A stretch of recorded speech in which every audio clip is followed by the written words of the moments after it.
Muitas pessoas parecem acreditar que a Arca de Noé foi um produto do folclore ancestral, um mito. Mas existem cada vez mais provas do relato bíblico sobre a Arca e o dilúvio que não podem ser ignoradas. Há um número sempre crescente de cientistas que acreditam que as evidências geológicas indicam que uma enchente global, como a descrita do livro de Gênesis, foi realmente um fato histórico. E existem vários relatos de uma estrutura como uma embarcação ter sido avistada no topo coberto de neve no Monte Ararat, na Turquia, que tem atraído a atenção mundial à questão da Arca.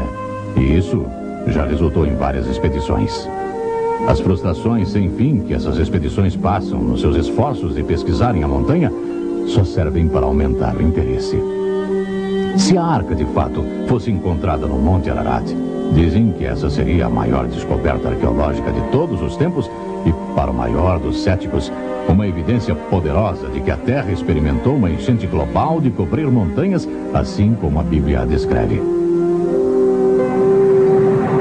Se houve realmente um dilúvio, e se nós todos formos descendentes de Noé, pareceria estranho se só o povo judeu fosse o único a ter alguma memória disso. Mas esse não é o caso. Nas lendas e mitologias de tribos por todo o mundo, foram verificadas referências a um grande cataclismo das águas. Na verdade, os antropólogos têm colecionado 59 lendas sobre o dilúvio dos aborígenes na América do Norte, 46 da América Central e América do Sul, 31 da Europa, 17 do Oriente Médio, 23 da Ásia e 37 das ilhas dos mares do Sul e da Austrália. Nenhum de nós viventes é descendente da raça original do homem que pereceu. Nós, numerosos como somos, não somos nada mais que uma segunda raça nascida de Deucalion. O povo original era cheio de orgulho e insolência, não cumpriu suas promessas, não eram hospitaleiros com os estranhos e eram surdos aos suplicantes. Muito depois do tempo de Kumurunua, o primeiro homem, a terra se tornou perversa e sem cuidado de adorar os deuses. Um homem foi íntegro, Nu.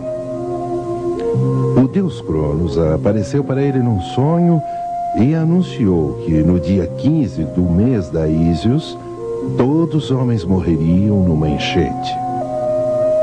Deucalion me colocou num grande baú com suas esposas e crianças, e com eles vieram porcos e cavalos e leões e serpentes e todos os tipos de animais da terra. Ele recebeu-os todos. E um velho construiu um grande navio e entrou nele com sua família e uma abundância de animais. Nu construiu uma grande canoa com uma casa nela e abasteceu-a de comida, trazendo plantas e animais para dentro dela. Mas antes da enchente começar, Deus avisou o homem Nota e sua mulher Nena, dizendo: torne oca uma árvore cipreste, na qual você deverá entrar no mês Tososde. As águas se aproximarão do céu. Eles entraram e Deus os fechou lá dentro. O irado Deus me benga, então ajuntou as nuvens escuras e as fez estourar, derramando corredeiras de águas por sobre a terra amaldiçoada. A terra abriu suas comportas de repente, grandes chuvas caíram, os rios transbordaram. Os rios partindo-se correram pelas planícies, trazendo consigo as plantações de milho, os túmulos, rebanhos, homens, casas e templos. Como troncos e árvores, os cadáveres flutuavam. Como desovas, os peixes agora ocupavam o mar. Cidades, montes, montanhas lentamente foram submergidas. E agora o mar e a terra não tinham mais marca distinguindo-as. Tudo agora era oceano. O lobo nada com a ovelha. Todo dia choveu, toda noite choveu. O céu caiu, não havia terra. Animais de todos os tipos afogaram-se. Não havia terra. Os pássaros voavam por muito tempo sem achar terra onde repousar. Falhavam suas asas e eles caíam no mar. Deus sobrecarregou a terra de água, exceto Deucalion, que por sua virtude e piedade foi salvo para dar vida a uma nova raça humana. Depois de 1 ano, as águas começaram a baixar. Um vento violento então veio e secou a terra. Ele soltou um corvo que não voltou, ficando para se alimentar dos cadáveres. Porém, mais tarde, retornou com o ramo verde.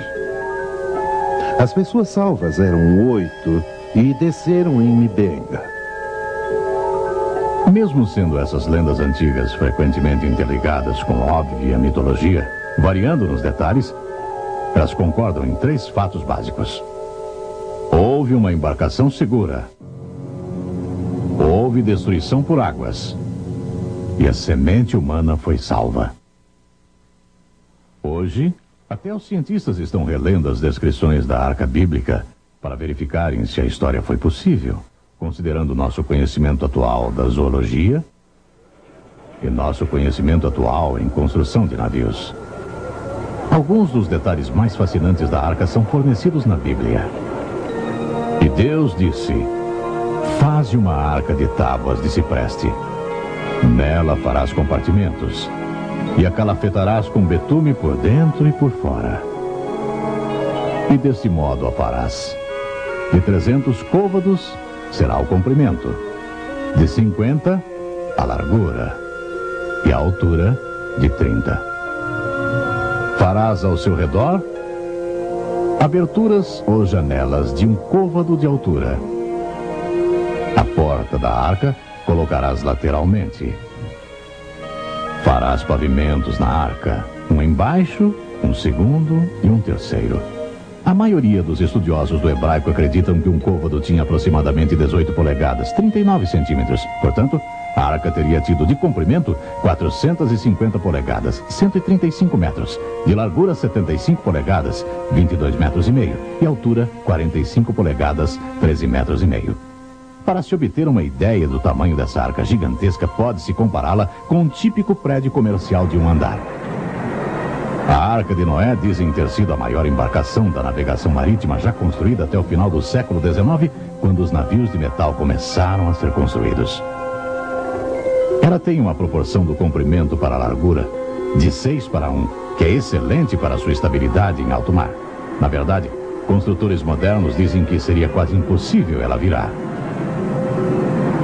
De qualquer maneira, ela era admiravelmente capaz de navegar pelas terríveis tempestades do ano do dilúvio. Porém, será que a arca era suficientemente grande para acomodar o número de animais necessários? O espaço total disponível era de mais de 100 mil pés quadrados, 3 mil metros quadrados, que seria mais espaço do que 20 quadras oficiais de basquetes. O volume cúbico total era de 1.518.000 pés cúbicos, 5.600 metros cúbicos.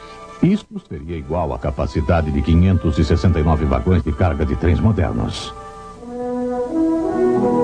Aí então vem a questão: quantos animais terrestres teriam de ser levados a bordo da arca para sobreviverem ao dilúvio? De acordo com Ernest Mayr, o líder americano em taxonomia, existe 1 milhão de espécies de animais no mundo. Contudo, a vasta maioria deles são capazes de sobreviver na água e não necessitariam ter sido trazidos a bordo da arca. Noé não precisou fornecer abrigo para as 21 mil espécies de peixes, nem para os 1.700 tunicado, nem os 600 equidermes, incluindo as estrelas do mar e ouriços do mar, nem os 107 mil moluscos, tais como os caramujos, mariscos e ostras, ou os 10 mil selenterados, como os corais e croides, as anêmonas do mar e águas-vivas, ou as 5 mil espécies de esponjas, ou os 30.000 protozoários, que são as criaturas unicelulares. Além disso, alguns dos mamíferos eram aquáticos. Por exemplo, as baleias, as focas e os golfinhos. Nem todos os anfíbios teriam que ter sido incluídos.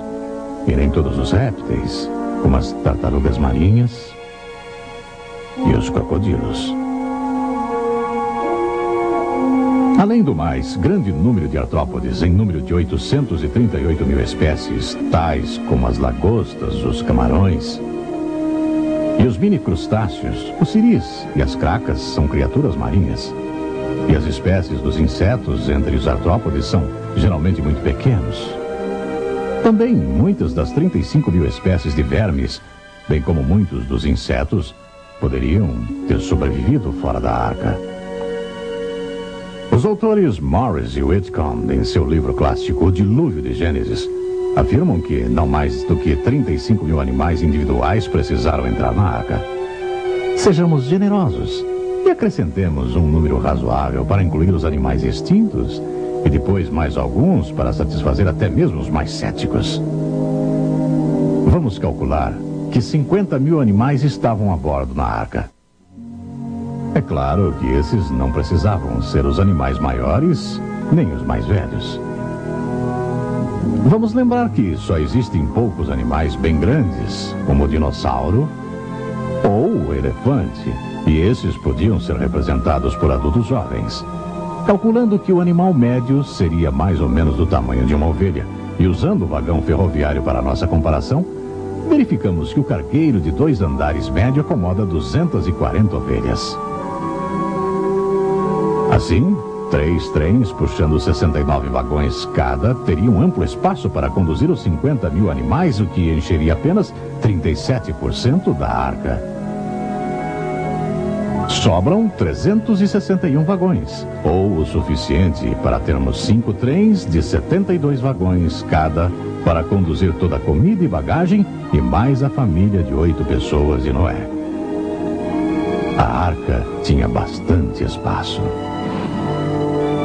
Assim, o maior problema teria sido a construção da arca. Mas a Bíblia indica que Noé a construiu sob uma liderança divina. E não há motivo para acreditar que ele não contratou alguns trabalhadores.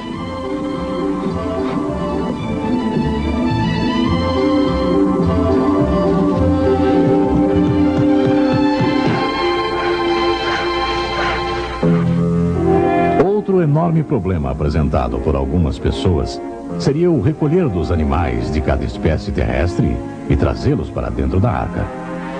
Contudo, o relato de Gênesis indica que foi Deus que reuniu os animais e os trouxe a Noé dentro da arca 2 a 2.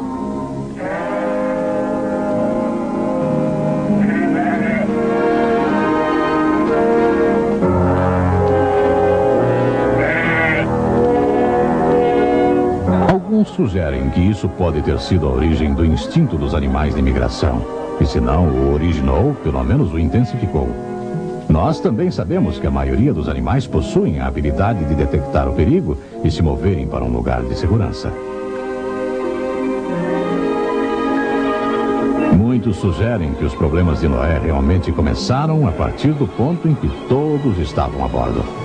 Com apenas 8 pessoas para alimentar, dar água e fornecer ar fresco e sanitização para a imensa coleção de animais selvagens por um total de 371 dias. Porém, vários cientistas sugerem que os animais entraram em um tipo de dormência. Dizem que em quase todos os grupos de animais existe pelo menos uma indicação latente da habilidade dos animais para a hibernação. Provavelmente, essas habilidades foram intensificadas sobrenaturalmente durante esse período. Com as funções dos organismos reduzidas ao mínimo, diminuía o trabalho de cuidar deles. Deparamos-nos, pois, com a questão: de onde veio a água? O relato de Gênesis simplesmente diz: no ano 600 da vida de Noé, aos 17 dias do 2º mês, nesse dia, romperam-se todas as fontes do grande abismo, e as comportas do céu se abriram, e houve copiosa chuva sobre a terra, durante 40 dias e 40 noites. Muitos acreditam que antes do dilúvio havia uma estupenda cobertura transparente de vapor que envolvia a terra, colocada ali por Deus no segundo dia da criação, quando ele fez separação das águas debaixo do firmamento, das águas sobre o firmamento. Eles acreditam que essa chuva de 40 dias e 40 noites nada mais é do que o colapso dessa cobertura de vapor. Em contraste, os cientistas nos dizem que se todo o vapor de água e nuvens da atmosfera condensasse e caísse na Terra, as chuvas não durariam muito tempo e produziriam uma profundidade média de 2 polegadas, 5 centímetros. Se uma cobertura de vapor de tal magnitude existisse desde o segundo dia da semana da criação até o dilúvio, então as condições climáticas teriam sido bem diferentes das de hoje.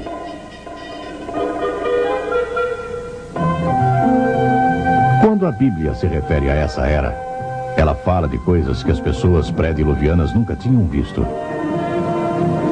Muitos acreditam que uma das coisas que nunca tinham visto era uma tempestade, pois o segundo capítulo de Gênesis nos conta que uma neblina subia da terra e regava toda a superfície do solo.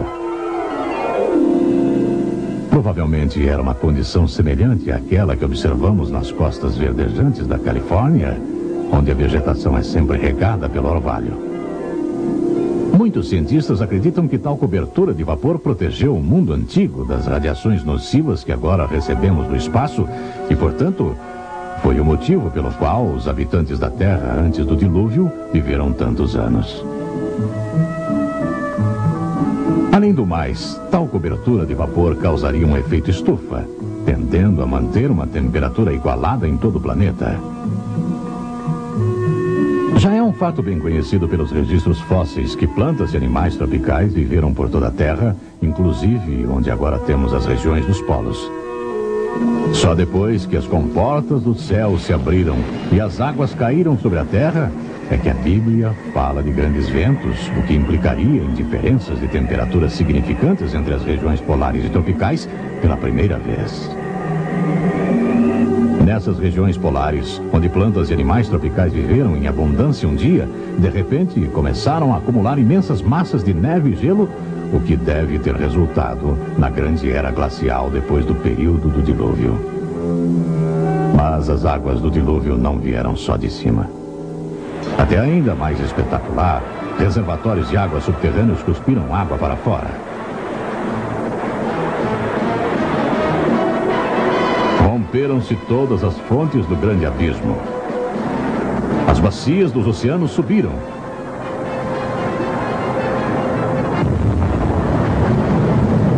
Havia enormes explosões expelindo vapores e rochas derretidas.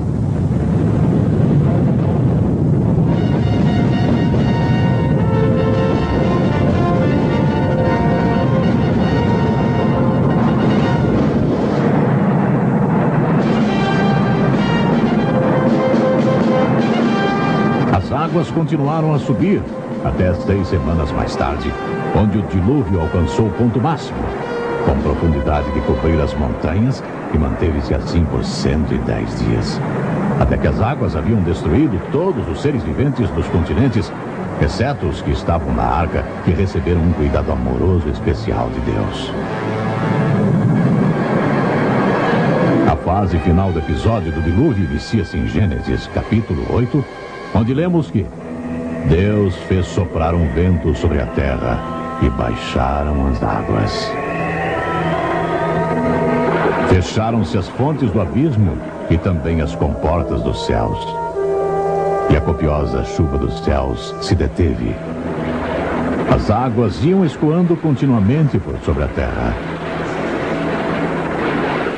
A formação das bacias oceânicas está entre as questões mais intrigantes para os geólogos. Causa igual perplexidade a elevação das montanhas, como evidenciado por tantas teorias mutantes. Estudantes de geologia do dilúvio indicam o caráter sobrenatural das origens das montanhas no Salmo 104, que diz: Elevaram-se os montes, desceram os vales, até o lugar que lhes havia preparado. Puseste as águas divisa, que não ultrapassarão, para que não tornem a cobrir a terra. Portanto, a Bíblia dá a entender que ao mesmo tempo que a terra estava sendo elevada, as bacias oceânicas estavam sendo afundadas. Porque as águas, ao abaixarem, deixam para trás marcas de níveis, como podemos ver nas beiradas de um reservatório que vai se esvaziando. Assim, nós esperamos ver esse mesmo tipo de marcas na costa dos continentes ao redor do mundo.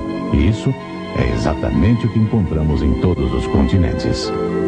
Essas antigas marcas de níveis podem até ser vistas claramente ao longo da costa da Califórnia, onde cidades foram construídas em cima delas.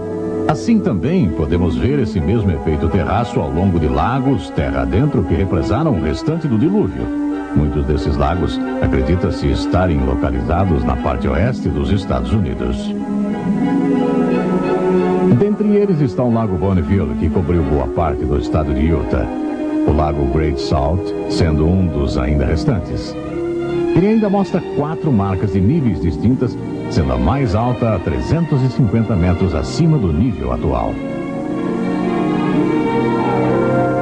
Dentre outros lagos do oeste que possuem águas restantes do dilúvio estão o Lago Lahontan, que cobriu grande parte do estado de Nevada, e o Lago Manley, que cobriu o Vale da Morte.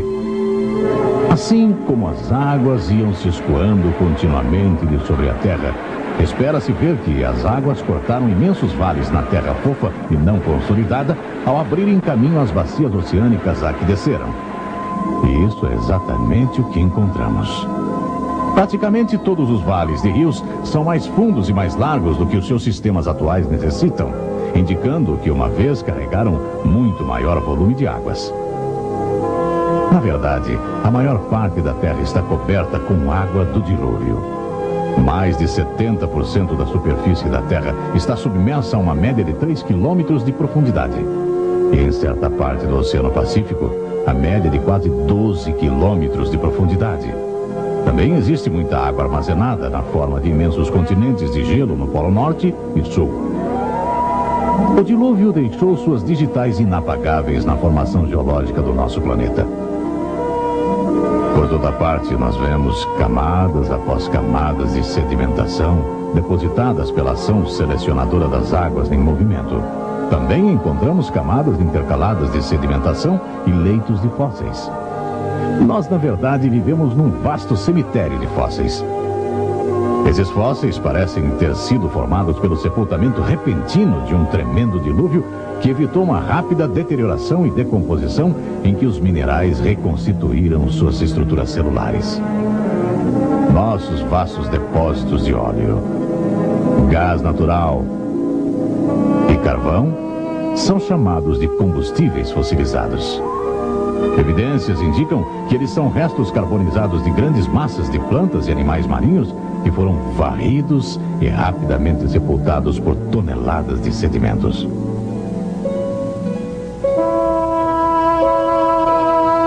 Hoje, depois de milhares de anos de pressão, calor e mudanças químicas, esses restos sepultados formam os veios de carvão e xisto argiloso de óleo que alimenta nossa economia moderna. A evidência circunstancial de ter sido a Terra julgada e destruída por uma enchente catastrófica aparece em toda parte da Terra. Contudo, a base central que sustenta nossa confiança na realidade do dilúvio é o registro bíblico. Jesus pessoalmente falou do dilúvio de Noé como um trágico fato da história que nos faz pensar. Ele disse essas palavras impressionantes. Assim como foram as coisas no tempo de Noé, assim também será quando o Filho do Homem retornar. Ele indicou que as condições da terra precedentes à sua segunda vinda seriam semelhantes àquelas dos dias de Noé. E realmente, quando nos voltamos a Gênesis, capítulo 6, e lemos sobre as condições do mundo antes do dilúvio, parece que estamos lendo as manchetes de hoje. E viu Deus que a maldade do homem era grande sobre a terra.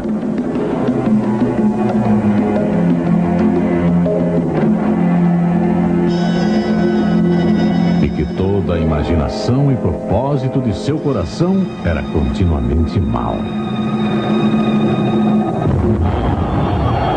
A terra estava corrompida à vista de Deus e cheia de violência.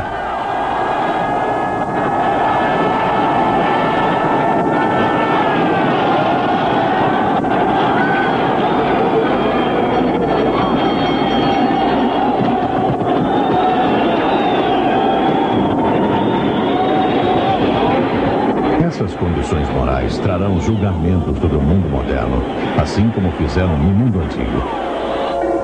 Em 2 Pedro, lemos que nos últimos dias, os homens irão negar que o mundo foi criado sobrenaturalmente por Deus. Eles irão negar que já houve uma enchente global, como a descrita na Bíblia.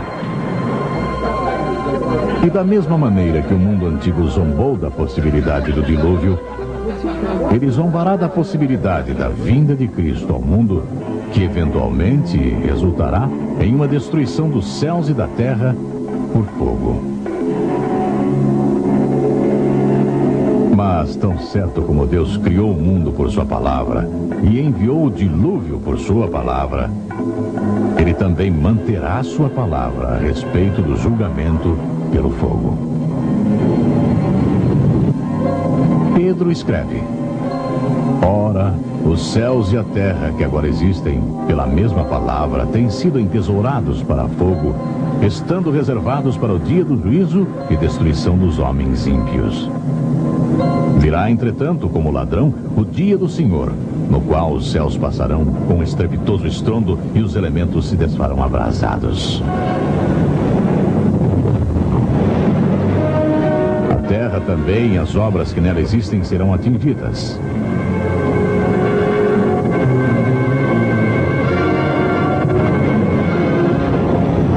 Mas Deus não se alegra em julgar. Pedro escreve: ele é paciente para conosco, não querendo que nenhum pereça, mas que todos alcancem ao arrependimento. Nos dias de Noé, Deus avisou o homem amplamente que iria mandar um dilúvio.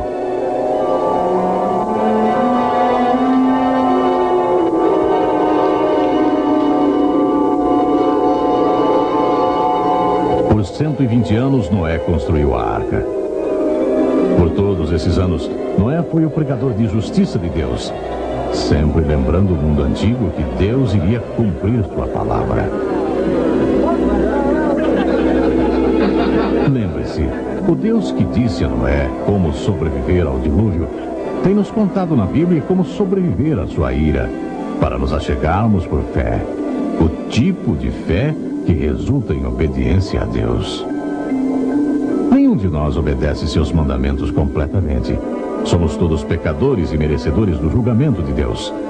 Porém, na cruz do Calvário, Jesus Cristo sofreu o julgamento de Deus pelos pecados de toda a humanidade.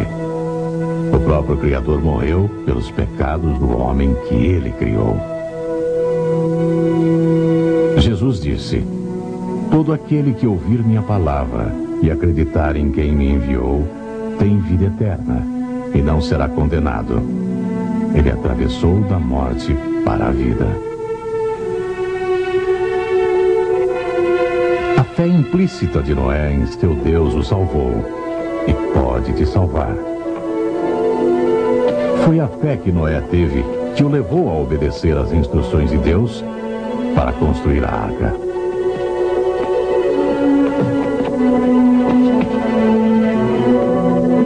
Foi pela fé que Noé e sua família entraram na arca por mandado de Deus, mesmo quando não havia ainda nenhum sinal de chuva.